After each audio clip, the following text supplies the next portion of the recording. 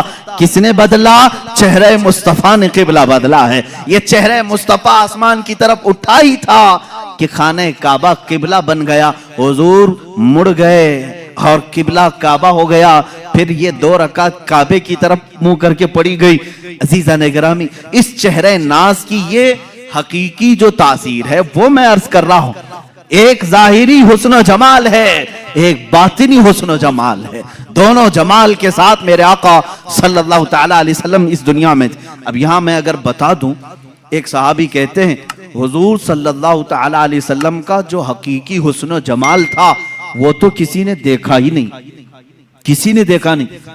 کیونکہ خود میرے آقا صلی اللہ تعالیٰ علیہ وسلم فرماتے ہیں میری حقیقت کو میرے رب کے سوا کوئی نہیں جانتا حقیقت محمدیہ کیا ہے یہ کوئی نہیں جانتا میں مصر میں تھا اور وہاں پر ایک شیخ تھے نابینا تھے بڑے پائے کے بزرگ ہیں 14 سال سے وہ صرف حقیقت محمدیہ پر جمعہ پڑھا رہے ہیں خطبہ دے رہے 14 سال ہو گئے اور اسی پر گفتگو ہے آج تک ان کی مکمل نہیں ہوئی ابھی بھی خبر یہ ملی تھی اب تک وہ گفتگو کر رہے ہیں ہر جمعہ حقیقت محمدیہ میرے عزیزو اسی لیے کہا گیا ہے کہ سارے قلم ٹوٹ گئے زبانیں خشک ہو گئیں لیکن رسول اللہ صلی اللہ تعالیٰ علیہ وسلم کے اوصاف کا حق کسی نے ادا نہیں کیا لا یمکن الثناء کما کان حقہ جیسا ان کا حق ہے ویسی ثنا ہو ہی نہیں سکے گی میں اب یہاں اس صحابی رسول کی بات عرض کرتا ہوں جنہوں نے یہ فرمایا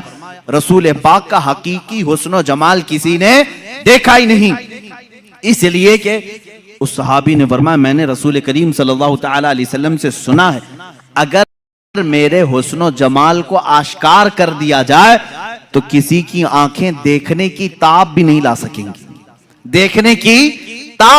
سکیں گی اس سے ریلیٹڈ روایت ہمیں یہ ملتی ہے جب معراج مصطفیٰ ہوئی میرے آقا صلی اللہ تعالیٰ علیہ وسلم آسمانوں پر بلائے گئے آسمانوں پر آپ کو معراج کا سفر معلوم ہے وہ نہایت ہی اعلیٰ شان والا سفر ہے جبرائیل امین آئے ہیں بڑے ناز و انداز کے ساتھ لے جایا جا رہا ہے انبیاء کے ساتھ انہیں تعارف کرایا گیا یا امامت کروائی رسول کریم صلی اللہ تعالیٰ علیہ وسلم کی اس کے بعد آسمانوں کا سفر ایک روایت یہ ملتی ہے جنت کے جو فرشتے ہیں وہ جنت کی مشعلیں روشن کرنے لگے جنت کی مشعلیں ظاہر سی بات ہے دولہا آ رہا ہو تو آپ یا تو پھول لے کر کھڑے ہوں گے لیکن وہ رات کا منظر تھا لالٹین جس طرح سے کہیں آپ یا شمع روشن کر کے فرشتے کھڑے تھے جنت کی مشعلیں روشن کی جا رہی تھی رب ذوالجلال بہت بہتر جانتا ہے لیکن وہ اپنے حبیب کی شان بیان کرنا چاہتا ہے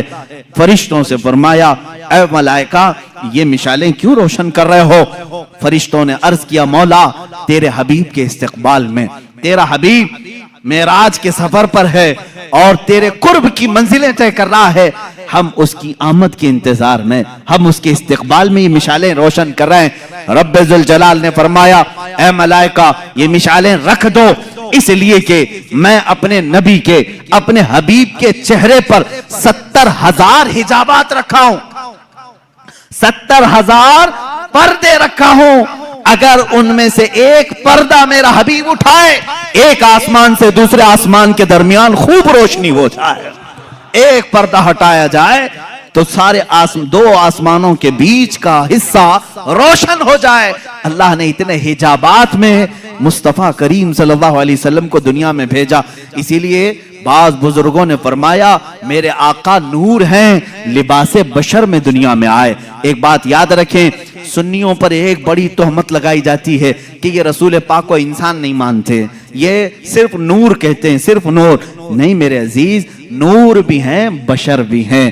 بشر کے لباس میں دنیا میں تشریف لائے اور جب آسمانوں پر سفر کیے وہ اپنے نورانی صورت میں تشریف لے گئے۔ میرے نبی کی دو حیثیتیں ہیں، زمین پر بشری حیثیت ہے، آسمانوں پر نوری حیثیت ہے۔ اسی لیے کہ میرے آقا نے خود فرمایا حضرت جابر سے، اے جابر اللہ نے ساری مخلوقات میں سب سے پہلے تیرے نبی کے نور کو پیدا کیا، تیرے نبی کے نور کو پیدا کیا۔ اب جو نور نہ ہو اس کا آسمانوں کا سفر بھی مشکل ہے۔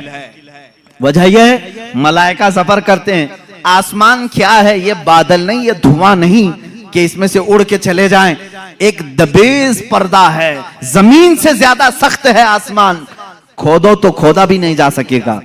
کن چیزوں سے؟ بڑے الگ الگ دھات ہیں، معدنیات جس کو آپ کہیں میٹل۔ آسمان، ہر آسمان الگ الگ میٹل کا ہے اور اس میں دروازے ہیں، باضابطہ کھولے جاتے ہیں، یہ ہماری نگاہوں نے تو نہیں دیکھا۔ اب ان آسمانوں سے کوئی سفر کرے لباس بشر میں سمجھتا ہوں یہ مشکل ہے۔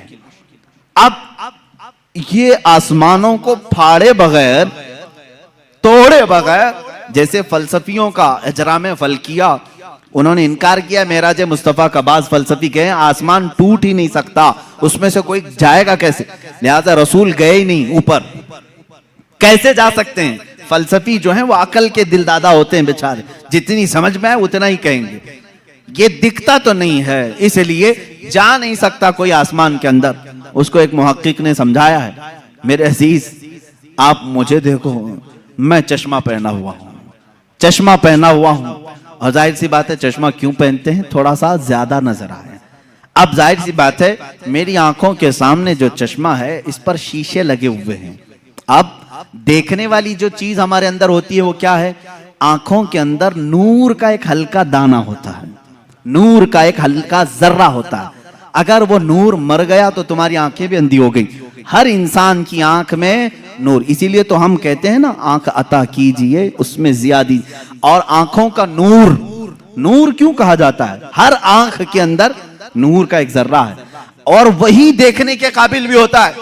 جب ہم نے آنکھ کھولی، چشمہ لگا ہوا ہے، وہ نور کا جو ذرہ ہے کیا میرے چشمے کو پھاڑ کر کے باہر دیکھ رہا ہے؟ اس کو یہاں سے باہر آنے کے لیے کیا چشمے کی اینک پھاڑنا پڑ رہا ہے؟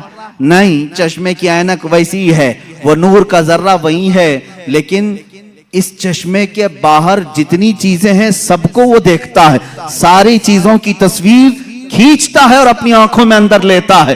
نور کو کسی چیز کے خرق پھاڑنے کی احتیاط ضرورت نہیں پیش آتی۔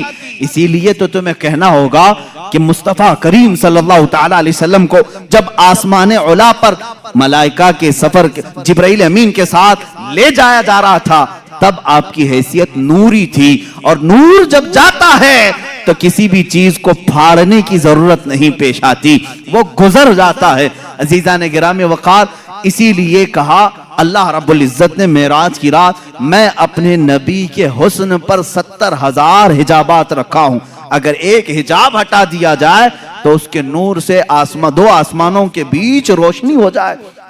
یہ رسول کریم صلی اللہ تعالی علیہ وسلم کے چہرے جمال جہاں آرا کی جو باطنی صورت ہے، میں نے ظاہری صورت بتائی، باطنی اور معنوی حقیقی جو صورت ہے وہ تو ہم میں سے کون سمجھ سکے گا۔